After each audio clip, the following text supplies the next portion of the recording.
Okay, I think that's basically 10 o'clock, so we will get started. I know we are expecting 2 more committee members, but hopefully they will turn up as and when. Good morning, everyone, and welcome to this meeting of Cambridgeshire County Council's Planning Committee. My name is Councillor Henry Batchelor, and I'm the chair of the committee. I'd like to begin by welcoming those members of the public and press who are watching the live stream of this meeting via the council's website. The council supports the principle of transparency and encourages filming, recording and taking photographs at its meetings that are open to the public.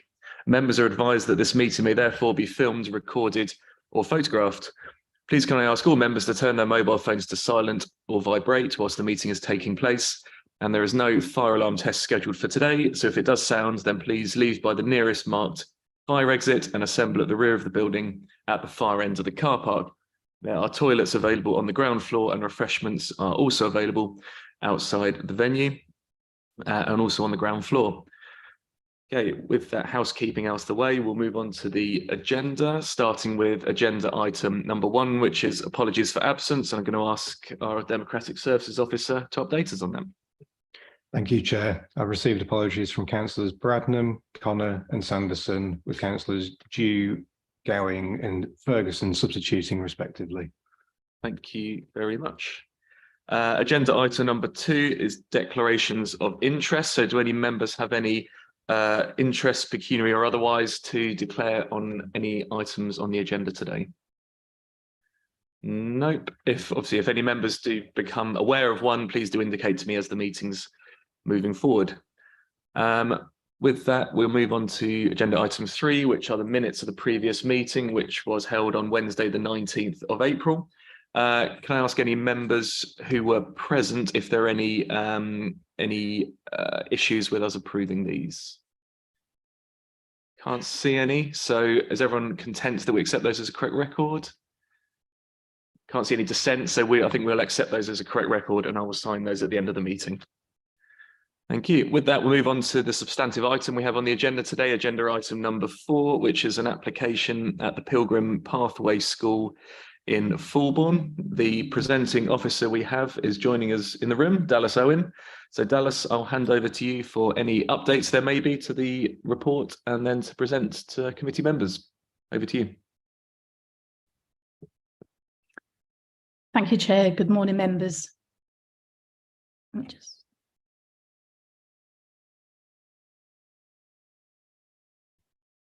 The proposal before you is a Regulation 3 application for the installation of a 144 square metre temporary mobile building to be used as a staff room and offices at the Pilgrims Pathways school site to accommodate existing staff needs with an increase of 1 full-time and 2 part-time members of staff.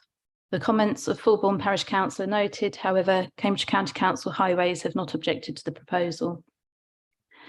This decision, although relatively minor in scale, is being brought before the Planning Committee because the site of the proposed mobile building is within the Cambridge Greenbelt.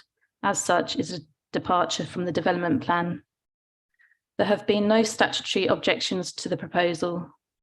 These consultee comments can be found in section 6 of the committee report, and aside from the issue of a new building, albeit for a temporary period, in the Greenbelt, there are no other policy conflicts.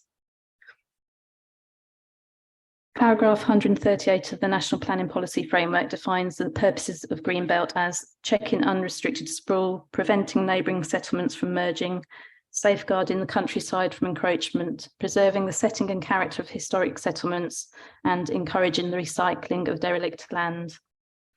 Development will only be permitted when the potential harm to the Greenbelt by reason of inappropriateness and any other harm resulting from the proposal is clearly outweighed by other considerations. Paragraph 149 of the National Planning Policy Framework states that a local planning authority should regard the construction of new buildings as inappropriate in the Greenbelt. Exceptions to this includes B, for the provision of appropriate facilities in connection with the existing use of land or a change of use, as long as the facilities preserve the openness of the Greenbelt and do not conflict with the purposes of including land within it. Although the new mobile does not benefit from any exceptions to inappropriate development that are set out in the NPPF, and the proposal would arguably be harmful to the purposes of the Greenbelt, this harm is outweighed by the need to provide important facilities for staff welfare, with the aim to reduce occupational stress, which in turn arguably will have a positive impact on young people with more complex needs requiring inpatient treatment at the hospital. Therefore, in the spirit of paragraph 149B of the NPPF, it is considered that the provision of the proposed mobile building is an appropriate facility in connection with the existing use of land. In addition, the low height of the mobile building, its location between existing buildings on the site and mature landscape setting means that its visual impact would be reduced. Therefore, any potential harm to the greenbelt or the impact on the openness of the greenbelt would be limited. These factors, when balanced against limited harm to the purposes of the greenbelt, outweighs the greenbelt considerations and constitutes a very special circumstances that can justify the recommendation for approval of such development for a temporary period in the greenbelt.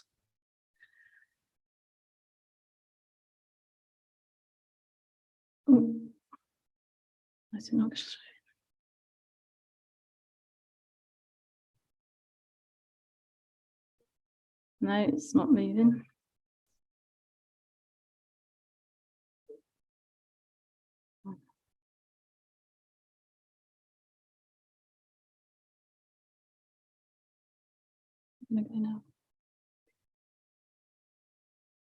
This plan shows the site highlighted with a star in relation to Cherry Hinton area of Cambridge and Fulbourn village. Nice. Sorry, this slide shows an aerial photo that shows the outline of the site, including the access to Fulbourn Old Drift Road. This is the Steiner School, and these are the buildings associated with the hospital.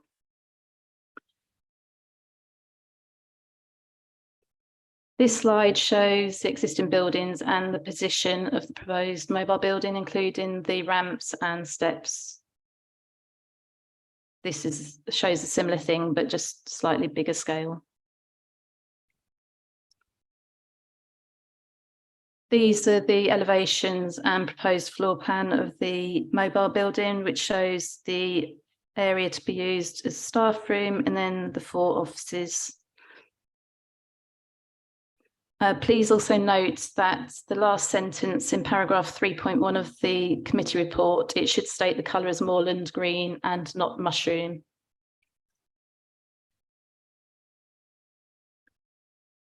This is just the details of the ramp and stairs. And this shows a photo looking east where the proposed mobile building would be located, with the mature landscape belt to the rear and the residential properties on Thomas Road behind this landscape belt. In conclusion, on the basis that there are no statutory objections to the proposal and taking into account all the material planning considerations, the balanced recommendation in the report is for approval. I'm happy to try and answer any questions members may have. Thank you. Alice, thank you very much for that introduction. Members, we do have 2 representatives of the applicant here to speak to us, but before we move on to that, does anyone have any questions of clarity for Dallas on her initial presentation then? Councillor Smith. Thank you. It's just a quick one. You mentioned about there was no objections for any statutory consultees. Fine.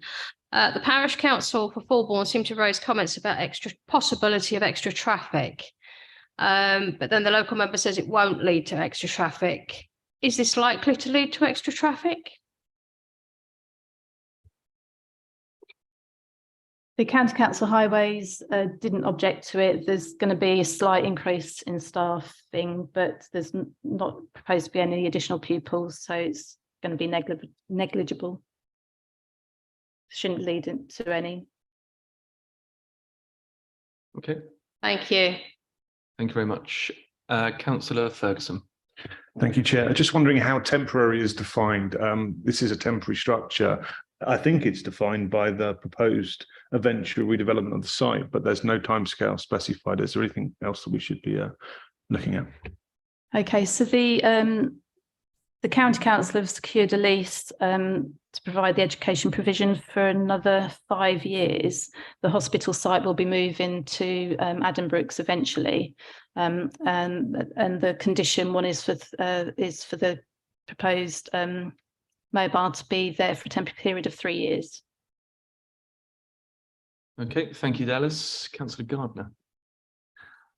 Thank you very much, Chair. Yes, with regard to that point you've just raised there, with the lease going to 2028, wouldn't it be more sense to have the planning permission to go to 2028, just in case we need that particular building for that point, rather than 2026, when it would mean it would have to come back, as far as I'm aware, it would have to come back to this committee for an extension. So surely it would be better to make it to 2028 rather than 2026.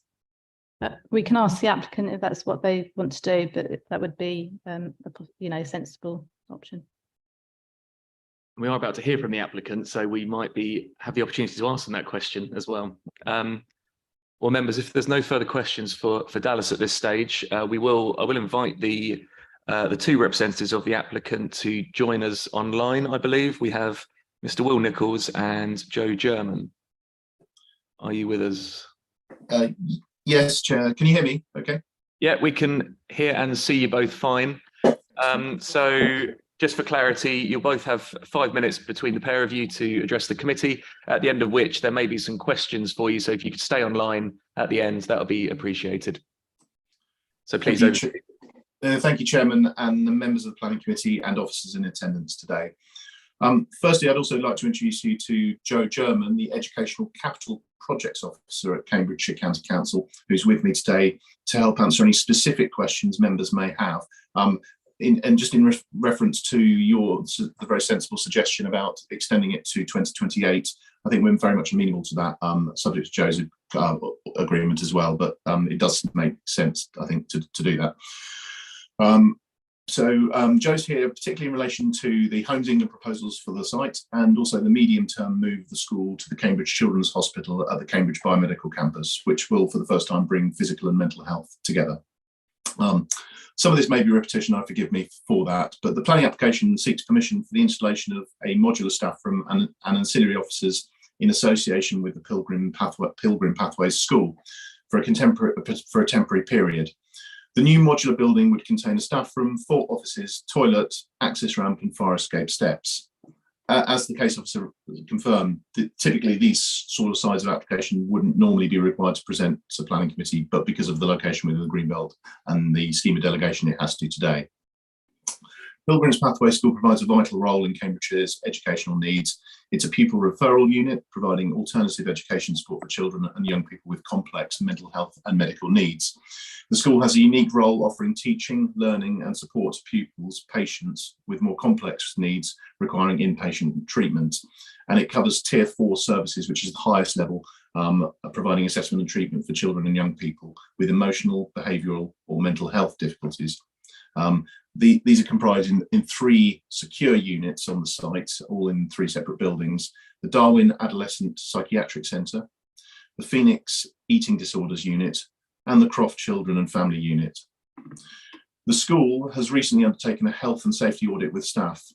One of the areas identified within the audit was that staff identified that there was nowhere for them to go when they were not teaching, and staff were therefore required to sort of sit in cars to eat lunch and walk around the car park when needing time, sometimes to take time out from a relatively stressful situation, given the role of the job that they do. This is due to the school being based on an NHS site, and therefore the only space offered is designated teaching spaces, and there's no other space on the site. It should be noted that there are no objections to the proposal either from statutory or non-statutory consultees, although we do note the Fulbourn Parish Council raised an objection relating to traffic and car parking should the proposal result in an increase in pupil numbers. I can confirm that the proposal is to provide dedicated space for staff and will not result in higher pupil numbers and therefore any additional requirements for parking or increased traffic. We respectfully request that members resolve to support this planning application, which we believe accords with national and local policy in respect to the principal development, the justification of need, the impact on heritage assets, ecology, biodiversity, traffic, transport, flood risk and climate change. And given that it's sustainable development, we believe it should be supported. While the proposed development is considered to be inappropriate for the purposes of the Greenbelt, albeit as you've seen, the building is small and sandwiched between 2 larger existing buildings, when this is balanced against the justification for the need of development, along with the fact that the proposal for for a mobile building would just be for a temporary period, it's considered that very special circumstances do apply, and therefore it's requested that members approve this application. Jo is with me. If you have any other further comments you'd like to make, we have about another minute and a half, I believe. But if you think I've covered everything, we can move on to the next stage. Thank you, members. Thank you. I'm happy to answer any questions because I'm heavily involved in both the existing school and with CPFT and CUH in terms of the move to the new biomedical campus at Addenbrooke's, which is kind of within the next 5 years, dependent upon a number of factors. I think I would welcome the ability to have planning permission up until 2028, because I think that gives some flexibility around the next stage of the scheme. So thank you, Councillor Gardner, for suggesting that. And that's all I'm going to say. I'm happy just to answer questions. Okay, thank you both for that. And I think, yeah, as you said, you have already answered the first question that I believe would have been put to you about whether you would be open to extending the time frame to 2028. And I think officers generally, I'm getting some nods, would be supportive of that as well. But members, do we have any additional questions for either of our two speakers? Or was that all clear? No, I think that's all clear. So thank you both for taking the time to join us this morning and speak to us about the application. We are, members, going to move on now to the next stage, which is the debate part of proceedings. But before that, you will have seen some written comments from the local member, Councillor Daunton, which should be on your desks in front of you in a hard copy. And I know our Democratic Services Officer did email that round last night as well. I'm not going to read through them now, but I think it's fair to say that she is supportive of the application. If anybody wants to refer to her comments in the debate, feel free. But I will move us on to the debate section now. So members, if we do have any sort of final questions of clarity for any of the officers here that will help us formulate a view on this, or if anyone wishes to make a proposal about changing a date, then I think this would now be the opportunity to do so. Councillor Gardner, I see you there. Thank you very much, Chair. Well, I'm very happy to support this application, and I would like to make the proposal that we support the application with the change in planning application to 2028 rather than 2026. Okay, thank you. Is there a seconder for that proposal? Councillor Smith is seconding. Okay, our legal officer is going to give us some advice. Unfortunately, because the application has been applied for on the basis of a temporary period being applied for until the 31st of August 2026, to extend it to 2028 would actually be granting planning permission for more than what is being asked for currently. So that legally is not something we would be able to do at this time, because the application itself is until the 31st of August 2026. So in terms of process, then, would it be down to the applicants then to essentially reapply? It would, yes. Okay. So, okay, in terms of process, then, if we were to grant permission for what is in front of us today, and then a subsequent application was to come in for the same, but with a longer time period, how would that work? Would it still need to come back to the committee? It would, yes. That's a pain. Okay, well, members, unfortunately, we've heard the legal advice. It's not legally possible to extend a date, unfortunately. So we are looking at what we have in front of us, which is up to 2026. Councillor Corney? Just with that in mind, then, I mean, and I don't know the best route for this, I'm looking for advice. Do we decide this today, or is it better for us to do that now, or is it going to be a bit more beneficial for the applicant on this to hold back? We've got to come back anyway. I just want to give the best route for the applicant for once, rather than us going through with this and having to reapply anyway. Good question. I'll probably ask planning officers what the best route is. Is it better for, say, we were to grant approval today and then they come back in with a new application for the same thing, but with a longer end date? Thank you, Chair. Subject to legal advice, I think that it's better to make the decision today, because it would be a new application, and it would alter the applicant's timescales if we were to, we can't. But subject to what legal thinks, I would and the applicant, I'd be more comfortable with the decision today. Okay, I do see the applicants nodding as well, but I will ask if legal agree with that view. I do agree with that view. Okay, so unfortunately, members, I think that's the situation we're in. We have to grant what's in front of us. Otherwise, there may be some delay to this particular project starting, I think is the long and short of it. So Councillor Gardner will ask, would you still like to propose that we in the mic? Yes. Okay, I think that's a yes. Yes, Chair, I'm quite happy to propose. Brilliant. And Councillor Smith, you I'm still still willing to happy to second, yes. Good. Okay, members. So we have a proposal to accept the recommendation of approval, which is on page 48, item 12 of our agendas. So I'm going to ask members via a show of hands if members agree with that proposal. Please show. Can Democratic Services confirm that's unanimous? Yes. Okay. So that is unanimous. But just for absolute clarity, anyone wishing to vote against or abstain? Nobody. So that application is unanimously approved. Thank you very much to our two speakers and to officers for putting that report together. We're going to move on now to our final item, agenda item number 5, which is a summary of decisions taken under delegated powers. Members, this is on page 53 of our agendas. I don't think it needs any introduction, but if any members have any questions, I'm sure officers will be happy to answer them. No, can't see any. So I think we'll take that as agenda item 5 concluded, which quite happily in 21 minutes brings us to the end of the meeting. So thank you very much, everyone, for coming in. It's much appreciated. And you never know, in 3 years' time, we may see this come back before us again. But thanks very much for everyone's time. And we'll close the meeting there. Thank you.